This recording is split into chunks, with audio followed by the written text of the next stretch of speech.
Hello everyone, welcome to FENTL. My name is Raj and in today's video we are going to learn another dance move which is called coffee grinder or helicopter step. It is a very simple step and is also one of the basic steps of hip hop dance moves.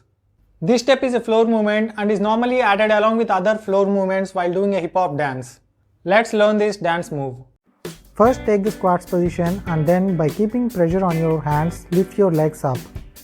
The higher your legs bounce, the smoother the step will be. Stretch your right leg balancing on the left hand.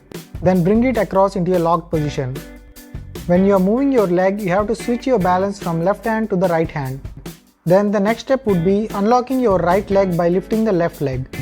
The jump we practiced at the first will be used here. Keep your balance completely on both hands and then lift your left leg. Keep practicing the jump until you are jumping high enough.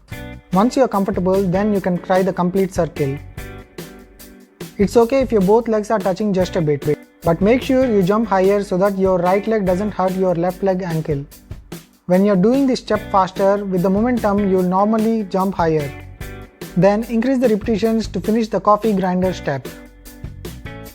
This step would be normally used in hip hop dance floor movements. Here I am showing you a variation where I am adding this step to a hip hop 7-step dance move. I'll show you how to learn 7-step hip hop dance move in my coming videos. I hope you liked this video. So keep practicing until you are perfect in this dance move. As I said earlier, it is one of the floor movements of hip hop dance moves. If you are new to this channel and interested in dance, I have already posted a video on Moon Dance. I'll keep the link in description, you can follow that. I will also be posting about some other hip hop dance moves in my coming videos. So stay tuned and subscribe to this channel. See you in the next video.